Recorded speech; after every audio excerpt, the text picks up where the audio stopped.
it out. Well, it's wonderful to meet you, Helen. Thank you so much for taking a minute out today. Yeah, well, thank you for hosting me today. I actually check out your website a little bit. I love what you do. You know, it's an artist. You're a very creative soul. So I'm the same way. So Yeah, I'm happy to be I here. get that. Yeah, I'm looking forward to delving into all the colors. So to begin with, I want to know this. 5 years ago, this pandemic changed so much for all of us. How did you Yes. get through that COVID era, and how has it changed and influenced your life today? Yeah, so oh, that was funny because right around COVID time is I get tested almost like if I want to stay on my soul's purpose course to continue being a professional artist, you know, creating, doing energy healing, or I could go back to a corporate job. Because I have a master's degree in tourism and hospitality management, so I can like go back to teaching or doing something like that practical, right? But then I almost bet on because both my husband and I had a independent business.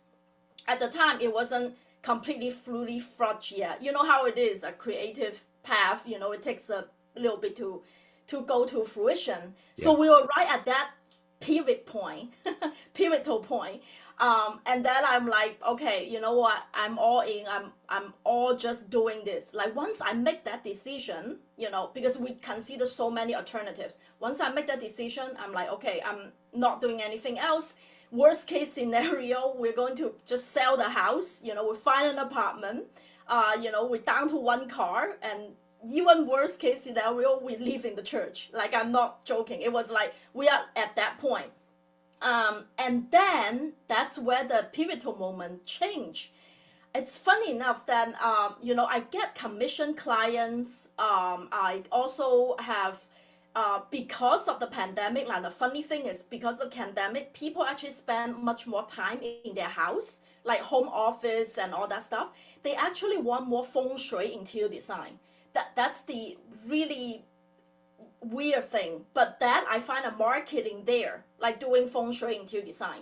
So that kind of like sustain my business, from an income standpoint, and we stabilize. So that's how I kind of, in terms of like how the business and the professional career going, maintaining a like an artist and author entrepreneur. That's what got me through.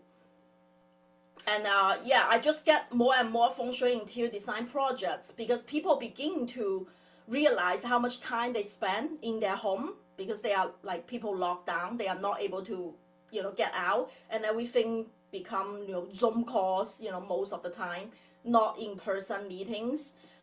So I actually get more requests like for people, to do interior design, but through Zoom, but tell them which area of the house it's represented, what area, like what do they do to basically raise the vibrations of their home so they can stay healthy, you know, less anxious, less anxiety. A lot of anxiety, collective anxiety was hanging around, and yeah, that's how we actually got through. So let's get into the good work that you do. I'm going to do that by asking you this. I'm going to put you in front of a bunch of grade school kids at a school. It's career day, and they want to know what you do for a living. How do you explain that? I would say I'm an author, artist, and spiritual teacher. I nailed down to three titles, right? So I just published a book, so that make me an author. I do commissions, but my art really inspired by my meditation vision. So I seen movies, I would say. I watch movies sometimes when I meditate, and this is like one of the paintings with the dragon's eyes, my spirit team, like, and they are very vivid. It's a lot of color, so that's how I paint them. And I also create commissions like crystal grid paintings. I incorporate real crystals on the paintings to raise the vibration. Those are really good for your feng shui area, like for love, abundance, health, and career development. And then the last thing, spiritual teaching, because I have online courses. I also do public speaking, in person gigs. So that pretty much summarizes my offering. Yeah. So what did you want to be when you were 12? What was your dream job? That's funny. Architect. Okay. Yeah. Interesting. Well, take me back to your childhood. Where were you born and raised, and what were these elements of creativity and color and helping people get to a better place in their lives? How did this happen? Yeah, so when I was a child, I remember that my father is a second generation Feng Shui master and also a traditional Chinese calligrapher and painter. Yeah. And I was born and raised in China. So we spent quite a lot of time in nature because my dad likes to sketch a lot among the mountains and I like to talk to the trees. I Yeah. still remember that. I love talking to the trees. And because my father was a creative, so he never, squash my creativity. He would say that, oh, so what did the trees talk to you about today? So he would like entertain that creative spirit within me. And then we'll keep on this conversation about what the tree talks about. And also, if I write an essay, even I copy and paste from somewhere else, he would like just praise it like a lot, like wow, this is so good. So the next time I feel bad or guilty about just copy and pasting. Like this time, I better write a better essay to impress my father. So growing up with such a father actually really inspired me to be a better version of myself. That's first of all, I was really really grateful for him. That's why in the book I actually said that to my father, who once said that I was his light. um, so from then on, I came to the US for my higher education, because schooling is fierce. So I need to, get all A's, in order to become a good student. And I thought life would be all set if I all the way go to PhD, almost become a professor, engaged to my current husband from the 3D realm, life should be all set. But however, I wasn't fully happy. I was suffering from anxiety and depression actually in 2011. That's 14 years ago. So that's when I began to ask, who am I? Why am I here? And how can I truly be happy? Now, those three questions really led me on to a self discovery or self healing journey, beginning in yoga and meditation. So I was just wanting to self heal at the time. I did not know anything spiritual. I wasn't grow up religious or spiritual in any way. Um, and then I think, 2011, I had that, hit, and I really want to go back to my childhood dream to be an architect. Remember? So Yeah. I went to get my second master's degree in interior architecture and design. At the time, we live in San Francisco. So I got that degree, got a corporate job to become an interior architect, but then I understand that I'm not fitting in a corporate environment because I'm just so full of creativity. And especially when they mentioned that I'm going to become a project manager, meaning that I just have more time to deal with projects and people, not the creative aspect. I'm like, nope, this is not for me. So I left and I started my own company to do Feng Shui interior design. And that's when I begin to be able to incorporate my own art into clients' homes. So, like, because of the interior design aspect, I will do surface pattern design to custom design a particular pattern, that complement the client's energy, the client's home. And then I begin license some of my artwork to, different companies that they use artwork. And that I find a really good outlet of, how I can incorporate my personal creativity but in a sustainable way rather than just going to the traditional gallery, like that route. Yeah. So that's when I find everything begin to be alive because it has spirituality and it has art at the same time. And same with my business right now. I said that I still want both. Yeah. And what really tune in begin, like I work with the energy work, like publish this book is in 2018. After 7 years of my daily meditation, at the beginning it's just to heal anxiety and depression, but then I had a spontaneous kundalini awakening. So meaning that your chakras, if you're familiar, the seven energy centers along your spine, all of a sudden open up. It like shoots up, and my third eye was wide open, meaning that I'm able to tune into the spirit realms, which was wow, like really wild to me, because I'd be able to see people, animal, and plant, even any living things, like the aura colors, so they are energy around them, as well as different type of spirit guides. So that's when I absolutely incorporate that, like that vibrant aura that I see around humans, animals, plants into my art even more. That's when I actually created a deck, like a affirmation deck. Yeah. So those are all my original paintings. It's like 49 cards. Yeah. Inside that, with like channel messages and my paintings. Actually, that's that particular paintings. Yeah. Yeah. Yeah. So that's how I kind of blend them Yeah. in my own way. So I'm curious. I know you came to America for education, but did you always dream of coming to America? What was kind of your big picture? Yeah, so it's actually my father's encouragement. Yeah. So after cultural revolution is really harsh in China, Yeah. and he lived through that. That generation lived through that, and he knew that the only way out. And he was the first generation that goes back to college. Yeah. Before college was like demolished. There was no university per se, but he was the first generation that be able to go back to college. And he knew that if I want a higher education, which because I love reading a lot when I was a kid, and I'm always a good student, and he knew that for if I want further education, US is the destination. So he always encouraged me to go, and he even saving up money, for me to go for undergrad already. However, unfortunately, he passed away literally the year I become a freshman.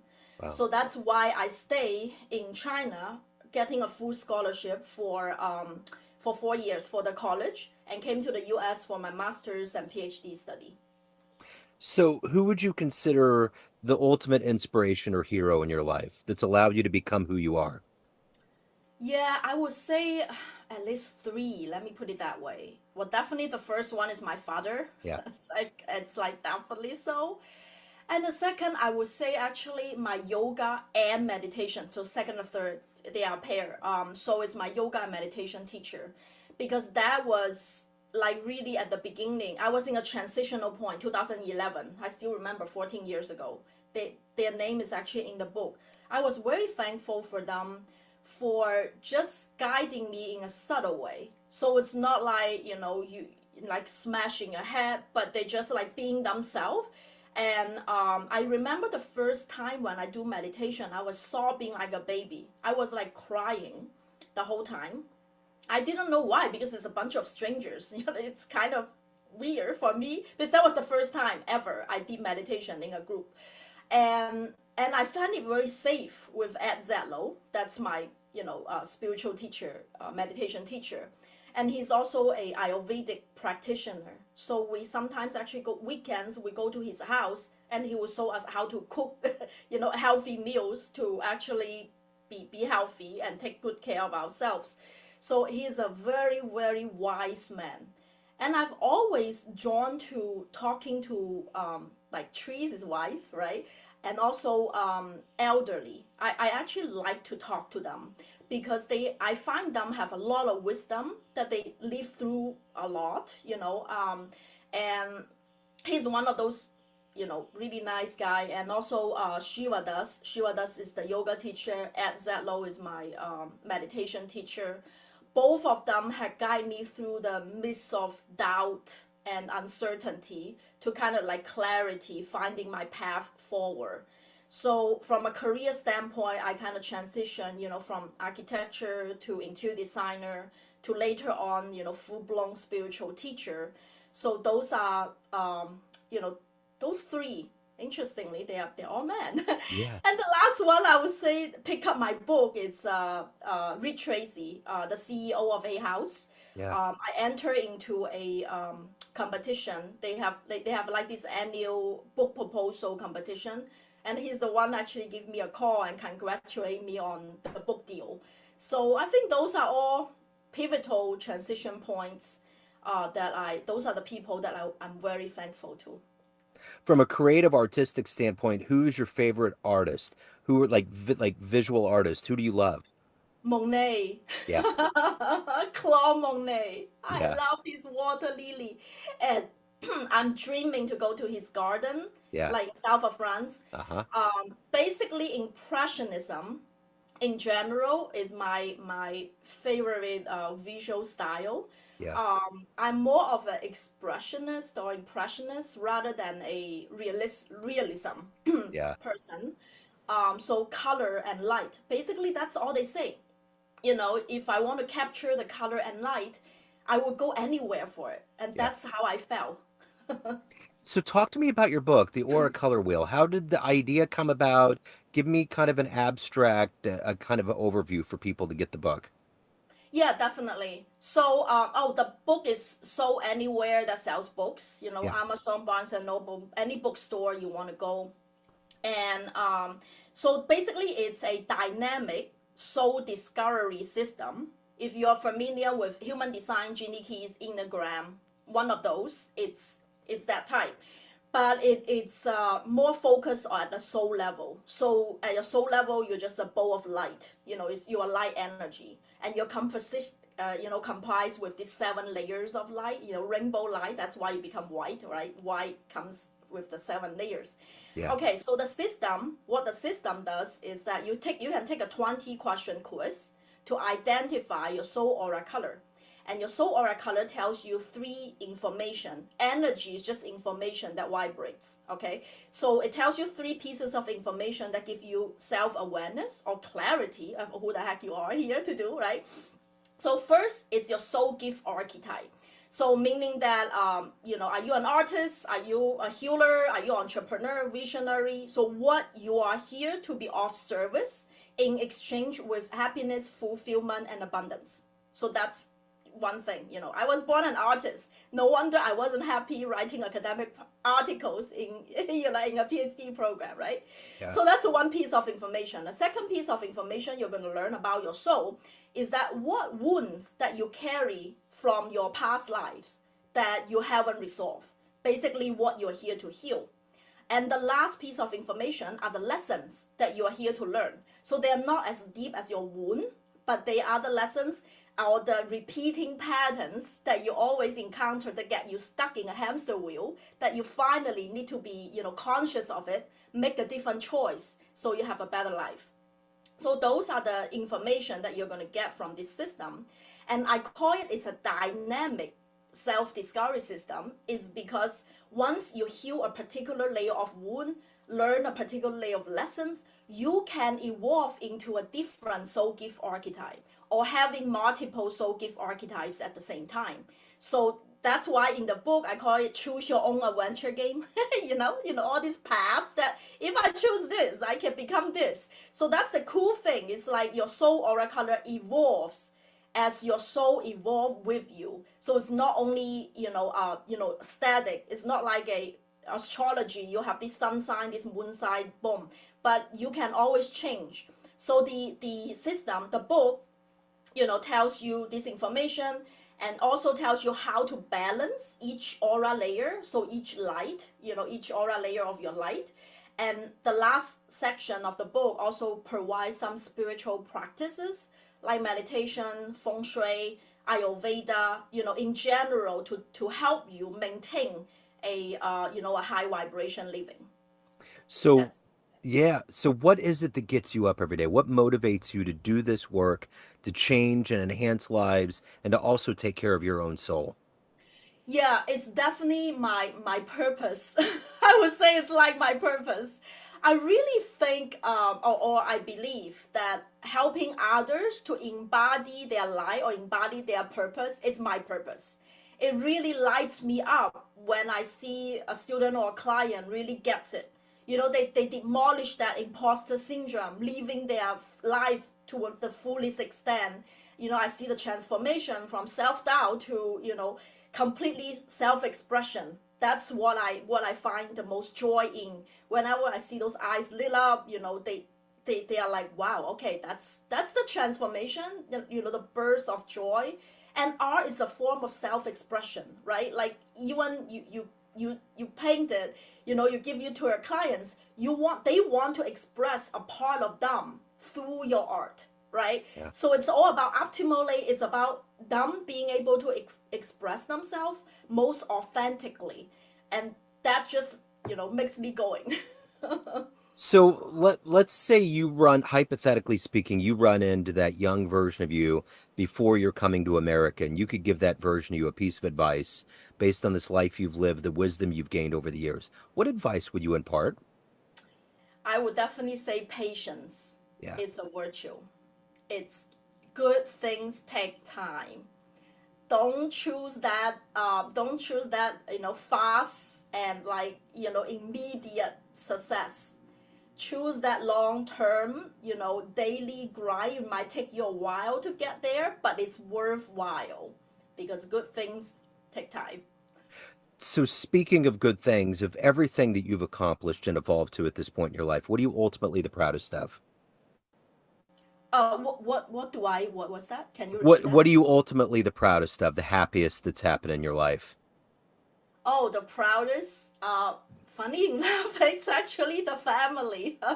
Yeah. I would say the family, and I would say the balance. So it's not only professionally that I find fulfillment and joy in the work I do, but also I have a very good family that I'm very happy with my 9-year-old daughter, how we raise her Yeah. intuitively. And also, I forgot to mention my husband. He is also a very like deep supporter for my work on all these transitions. This different version of me. He went through five, and he's still stuck with me till today. And he's actually the one that recommended me to Deepak Chopra's books at the early beginning. He said that all these questions you've been asking for, why don't you check out Deepak Chopra's books? You might find answers from them. So he's also like a pivotal point. I think balance is everything, and inner peace, balance and inner peace. Because right now I'm at a point that once you, probably people get here will know, like once you have every, almost like you're at the top, like you have everything that you wanted, that accomplished. I have a solo gallery, so I had a book published, like the checklist, I'm done. Yeah. At that point you find a deep sense of like I'm not tracing things anymore. Right now I am really just want to attract and also have that inner piece of me, so that way I'm not attached to anything. So it's, I would say, a sense of inner peace, and also forgiveness. Like you don't have any detachment anymore, like you can forgive everyone and everything that had happened. That's what the soul evolution really brings about. Like why do you work on yourself so much, like to and right now I feel like opportunity just comes when divine time, when the time is right. I just have that opportunity, rather than before I have to chase like an hamster wheel. I need to finish all these to-do lists to achieve these, to achieve that. Yes, can I achieve to the next level? Yeah. Do I want to? Yes. But I set an intention, but I'm not attaching to that specific goal.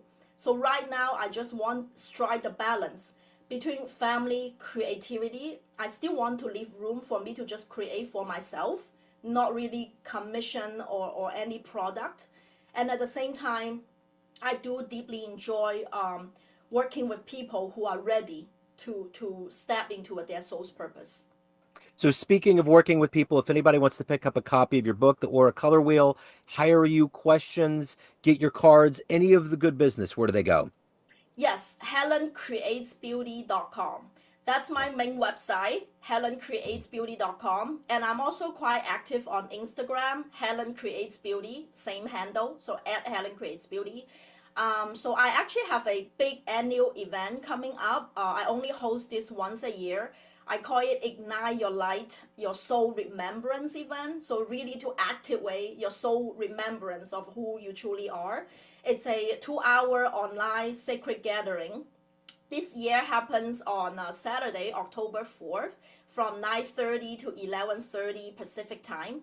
In these 2 hours, you're going to walk away with a crystal clear clarity of who you are, why you're here, and how can you be happy. That was the questions that I asked 14 years ago. I'm here now, so I want to hand you the blueprint. And also we are going to do a chakra dance where I want you to experience energetically in your body how to wake up your energy inside of you. I partner with a composer, like a musician, to compose a original solfeggio frequency. That's what our body resonates. So this is a original score I'm going to air that day. So we're going to have fun. So join me, and everything is on helencreatesbeauty.com. Even this event, you can just register for free. And if you want to get any like books, I'm having actually 3 bonuses when you purchase the book right now. Probably a couple more weeks, so please do it now. It's only $20. You get a personalized Feng Shui birth element and guan number reading from me. So all the details are on my website.